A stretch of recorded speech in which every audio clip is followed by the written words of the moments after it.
Hey guys, Cameron Davis here. I just wanted to record a little vlog documenting my thoughts on where Counter-Strike sits within the esports scene as an FPS and why there's lack of competition there and some thoughts on why I think that is. The first thing the first thing I need to say is that this is definitely not going to be an unbiased vlog. Because the significant portion of my spectating and commentating experience has been for Counter-Strike by a significant margin. I do have some experience commentating Gears of War, but it's not anywhere close to the amount that I have for Counter-Strike. So don't think this is I'm some expert of every single FPS. But these are the things that I've picked up and things that I recognize as potential for why Counter-Strike is going to be the king of FPS esports for a long time. Because we do see games like Gears of War and Call of Duty, namely Overwatch. That's a little bit of a different conversation because Overwatch is like it's half FPS, half action RTS. And I may touch on that in a little bit later on why that's exists in a little bit different conversation. But mainly what I'm talking about is Counter-Strike compared to Gears of War and Call of Duty. I don't think Battlefield's really in position to try and be an esport. Okay, so all these games are coming out now. Gears of War has been around for a while. Call of Duty has been around for a while. There was a competitive Call of Duty scene, a little bit of competitive Gears of War scene, but ever since the rise of esport as an actual like full-on industry, where you can make like a lot of money at it, in it. There's a big asterisk there on how the industry is still a little bit shady in some ways, and how tournament organizers really just mostly break even. But the point is that the esport industry has grown, and so a lot of these games who originally was more of a like a niche, underground, local, just like friendly tournaments are now wanting to break into the international esport scene that we see mainly at the top. The three main games are League of Legends, Dota, and Counter-Strike. Street Fighter 5 is kind of up there, but fighting games are in a weird spot right now. StarCraft 2 is kind of up there, but they're also kind of dying. It's also kind of dying. And then Overwatch is rising up, but they're still little babies. So that we're gonna see how that develops. But anyway, the point is the top three are definitely League of Legends, Dota, and Counter-Strike. Gears of War and Call of Duty, particularly Gears of War that I know of, but Call of Duty a little bit as well, are MLG especially are kind of pushing these two games to try and get more of their own esport money, and it's going to be a really big hill for them to climb. The first thing you should acknowledge with Counter-Strike on why it's at the top right now is its age.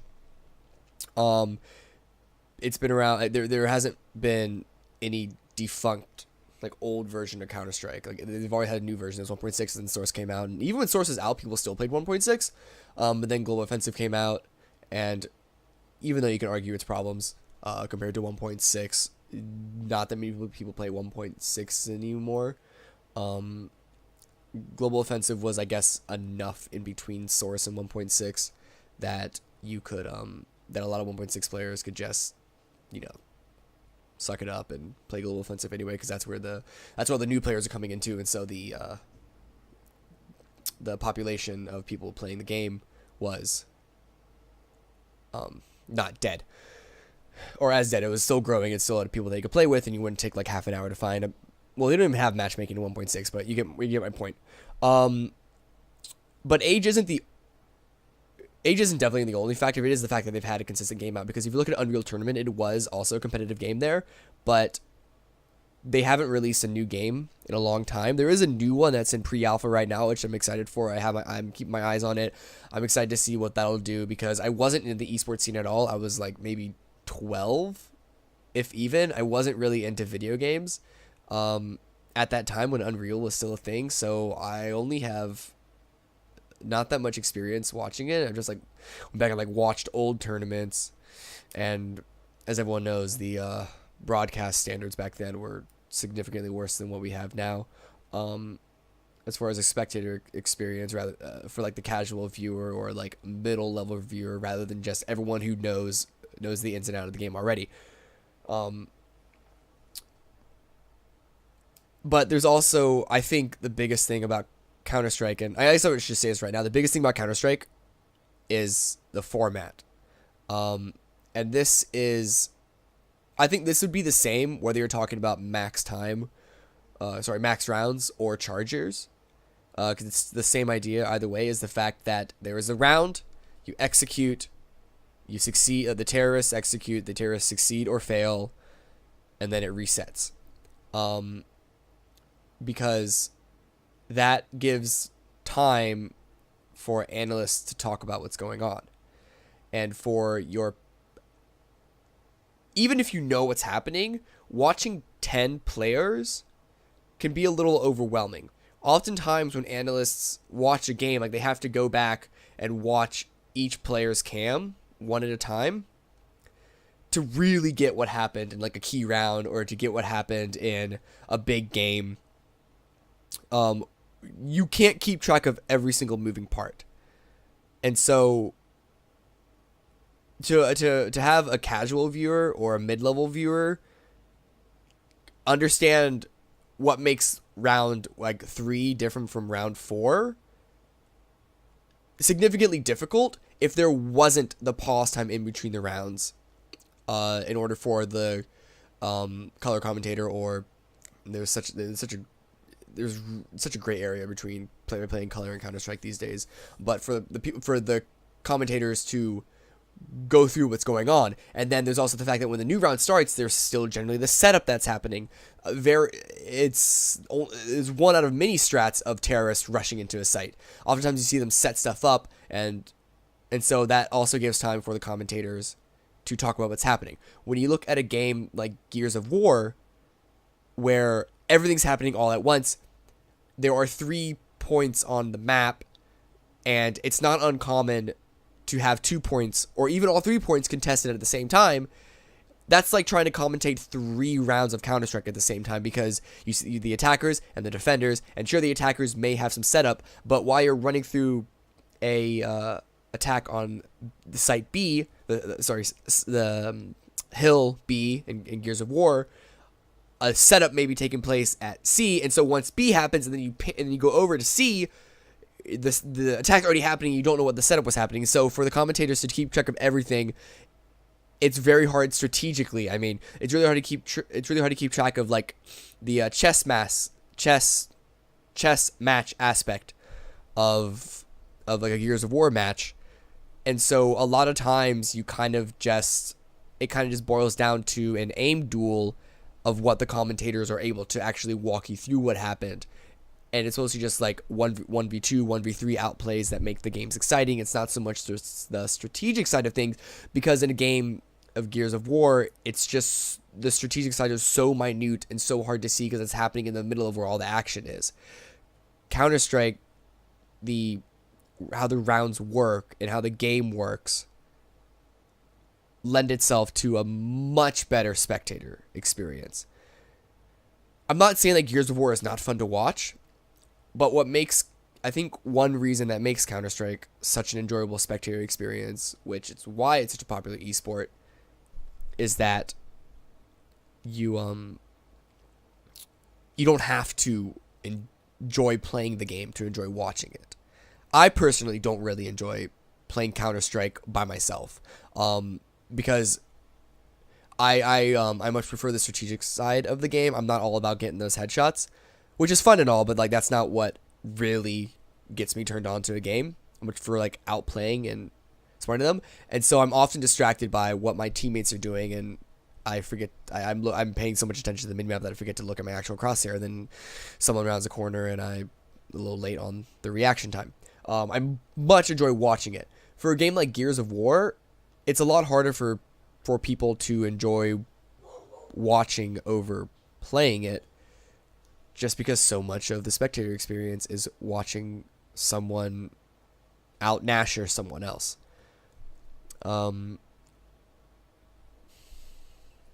Did I have everything else written down? Oh yeah, okay. So, but another thing is a spectator experience, and this is things that I've complained to other people when I was casting some Gears of War. Is the spectator controls of Gears of War absolutely atrocious, which is ridiculous because you can even plug in a keyboard, and they have keyboard spectator controls, but there's the fact that there's no mini map, and the only mini map that you can see in a spectator in the spectator mode.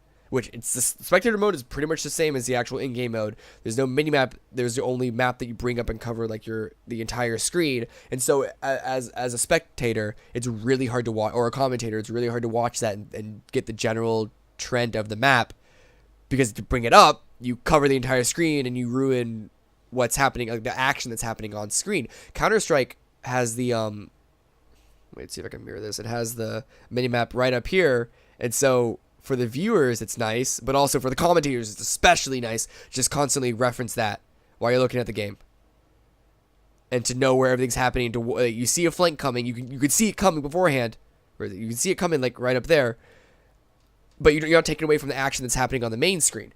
On Gears of War, that's not the case. You have to bring up the full map. But okay, Gears of War added in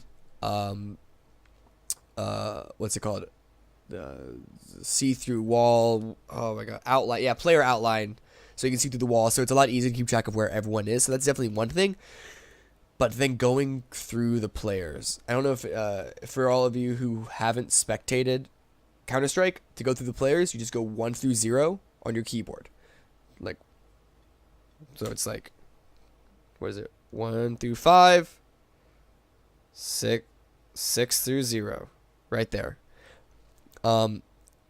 In Gears of War, because it started off as just using a controller, you just have to use the bumpers to cycle. You have to cycle through the players, and even with adding the keyboard support, you still have to. There's still just, it's like Z and X or something that you just like cycle left and right through the players. And so you'll see oftentimes, even in the top level MLG, like Gears of War Fight Night, the MLG London, MLG the Mexico City Opens. The top level casters they're good commentators, but even they are relegated to having to say, okay, this round we're following this person, see what he does, which just lends itself back to the point that spectating Gears of War is watching a skill battle, which is, you can't keep people entrapped watching a game multiple games through if that's all it is. Which is that's actually brings my biggest concern about Unreal Tournament coming out, if that ends up being the case, because I enjoy Unreal. I think it's good, and I think the fact that you're not having, that it's just a 1v1 usually will help that. You don't have to like cycle through the different players. You can actually see what the players are doing, where they are on the map, and it's a lot easier to follow the thought process of two different players, even though it is a lot more, I mean, I think that's a little, it's not exactly correct to say it's more skill-based than Counter-Strike, but I guess it's more mechanic execution-based rather than like positioning. I mean, it's all positioning. I can't think of the right words. Hopefully you understood what I said there. But I think that's actually everything that I wanted to point on. I know I didn't really say anything about Call of Duty because I have virtually no experience with spectating or commentating the professional level of that game, or competitive level of that game, more professional. But I know that a lot of people are complaining about how the game has been changing anyway, and so that's different. Oh, Overwatch.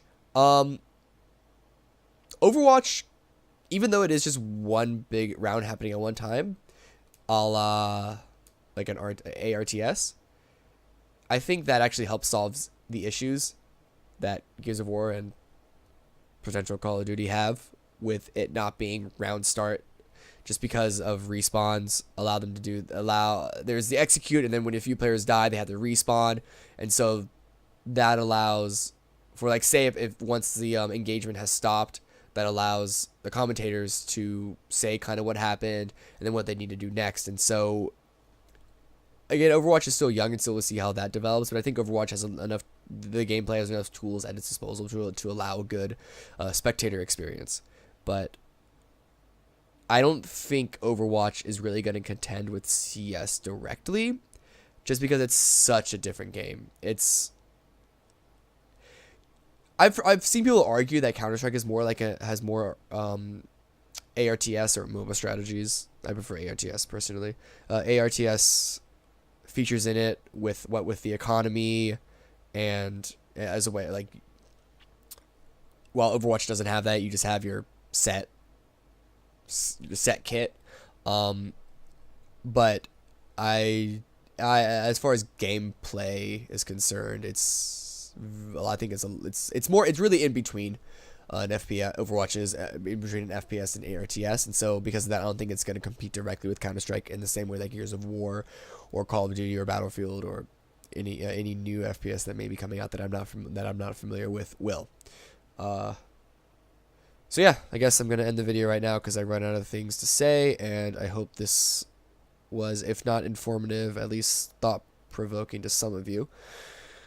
Yeah, so I'm just gonna end it now before I say anything else that may embarrass me. Bye.